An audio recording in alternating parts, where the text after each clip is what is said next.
Morning. This is Kim, This is Andy. and we're reading to you from the Urantia book, okay? We're reading paper 185, The Trial Before Pilate, and part 2, where Jesus appears before Pilate. Okay, do you want to go ahead? Sure. When Jesus and his accusers had gathered in front of Pilate's judgment hall, the Roman governor came out and, addressing the company assembled, asked, "What accusation do you bring against this fellow?" The Sadducees and counselors who had taken it upon themselves to put Jesus out of the way had determined to go before Pilate and ask for confirmation of the death sentence pronounced upon Jesus without volunteering any definitive charge. Therefore did the spokesman for the Sanhedrin court answer, "Pilate, if this man were not an evildoer, we should not have delivered him up to you." Right. Right. So there, and the section before tells about how these Jews, were able to intimidate Pilate to getting their way, like a few other times here. So they think of him as, like, as kind of a spineless ruler. He's because they made a fool of him in front of the legatus, or his boss, or Tiberius, or whatever. And after this whole incident, he was removed from his post and everything, and kind of shamed. So he was not an upstanding guy, really, this way. So, which is kind of sad, because he knew he didn't want to crucify Jesus. He didn't really want to, He just wanted peace in Palestine, peace in Israel, right? because that was his charge, was to govern that territory. Yeah. And he just wanted it to be quiet and pay their Nice, taxes. and pay your taxes and be citizen, so he can look good in front of his leaders too, bosses. Yeah, but yeah. Anyway, that's interesting. Okay, when Pilate observed that they were reluctant to state their charges against Jesus, although he knew they had been all night engaged in deliberations regarding his guilt, he answered them, "Since you have not agreed on any definite charges, why do you not take..." So he's kind of questioning, what's the problem here? You don't even have charges against him. You don't really have charges. Rome doesn't have a problem with this guy. Just go deal with them. Is that bookmark? Then spoke the clerk of the Sanhedrin court to Pilate, "It is not lawful for us to put any man to death, and this disturber of our nation is worthy to die for the things which he has said and done. Therefore have we come before you for confirmation of this decree." To come before the Roman governor with this attempt at evasion discloses both the ill will and the ill humor of the Sanhedrin toward Jesus, as well as their lack of respect for the fairness, honor, and dignity of Pilate. What effrontery for these subject citizens to appear against a man before affording him a fair trial, and without even preferring definite criminal charges against him. Pilate knew something of Jesus' work among the Jews, and he surmised that the charges which might be brought against him had to do with infringements of the Jewish ecclesiastical laws. Therefore he sought to refer the case back to their own tribunal. Again Pilate took delight in making them publicly confess that they were powerless to pronounce and execute the death sentence upon even one of their own race whom they had come to despise with a bitter and envious hatred.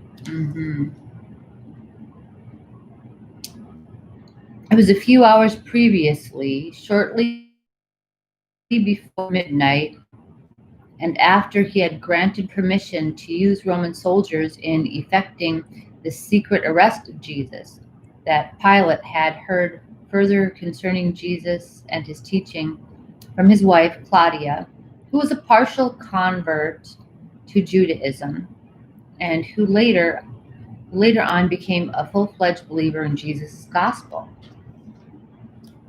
Pilate would have liked to postpone this hearing, but he saw that the Jewish leaders were determined to proceed with their case. He knew that this was not the only forenoon of preparation for the Passover. It was not only the forenoon of the preparation for the Passover, but that this day, being Friday, was also the preparation day for the Jewish Sabbath of rest and worship. Pilate, being keenly sensitive to the disrespectful manner of the approach of these Jews, was not willing to comply with their demands that Jesus be sentenced to death without a trial. When, therefore, he had waited a few moments for them to present their charges against the prisoner, he turned to them and said, "I will not sentence this man to death without a trial. Neither will I consent to examine him until you have presented your charges against him in writing." When the high priest and the others heard Pilate say this, they signaled to the clerk of the court, who then handed Pilate the written charges against Jesus.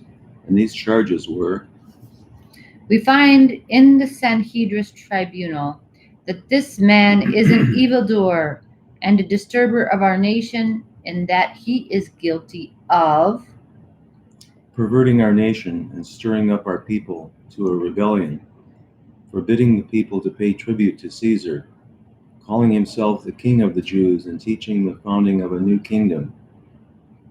Jesus had not been regularly tried nor legally convicted on any of these charges.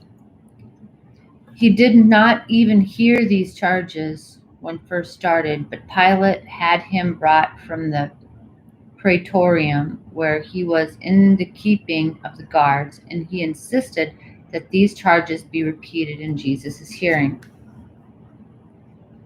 When Jesus heard these accusations, he well knew that he had not been heard on these matters before the Jewish court, and so did John Zebedee and his accusers. But he made no reply to their false charges. Even when Pilate bade him answer his accusers, he opened not his mouth. Pilate was so astonished at the unfairness of the whole proceeding, and so impressed by Jesus' silent and masterly bearing, that he decided to take the prisoner inside the hall and examine him privately. Pilate was confused in mind, fearful of the Jews in his heart, and mightily stirred in his spirit by the spectacle of Jesus standing there in majesty before his bloodthirsty accusers and gazing down on them, not in silent contempt, but with an expression of genuine pity and sorrowful affection. Wow. Yeah. Well, this trial is not going well. No. And he didn't do this. I mean, he stirred up the people, but really didn't incite them. But it talks about in the prior chapter how they made these here to look bad because they knew that they needed Rome's permission to kill him. So that they tried to make these charges. We got to think of something bad, so that would appeal to the Roman governor. that will make the Roman governor feel like, yeah, he's got to go if this is true. Inciting rebellion, forbidding the people to pay taxes, which of course he didn't do that. No, he didn't do any of these things. No, these were false charges. Teaching the founding of a new kingdom. That's kind of a twist on what, he's talking about, the spiritual kingdom of God. And they know that, though. They're not talking about forming another separate kingdom, that's going to fly up against Rome. That's what they wanted him to do. That's what they wanted him to do. And he didn't do that. They were mad at him for not doing that. Right. So this was kind of a kangaroo court. Yeah. Kangaroo court. Yeah. But the head kangaroo was reluctant to go along with the proceedings because he could see clearly that there's something off here. This is wrong. Well, he's at the point where he's fought with the Jews before, but he doesn't want to do what the Jews say. It's more like about, it's not even that much about Jesus. It's like, I ain't going to do what you say, but I'm secretly kind of like, scared of you. So, because the Jews made a fool of him in front of Tiberius. Mm. Yeah, because he told them, that they should be able to bear their Roman standards here in Israel, in Judea, and they're so, because they know that people worship the emperor. He's like a god man, Mhm, right? mhm. So the Jews told him, no, you have to take down. You can't have those symbols in here. We're totally against symbol worship. You have to take them down. And Pilate said, no, you can take them down. And they came and they said, okay, well, you're going to have to kill us then, or something like that. They literally did that. Wow. So he had to, and then he was reprimanded for not taking his symbols down. But then he had, okay, in defiance of that, it's like, oh yeah, okay, fine, you win that one, but I'm going to still have this on Herod's palace, some symbols on. And no, they went and said, no, you got to take that off. And I'm like, what? He's like, what? But I'm trying to build the glory of Rome here. Mhm. So he asked Rome, and they said, you better take that crap down and better not, don't mess with these people. Yeah.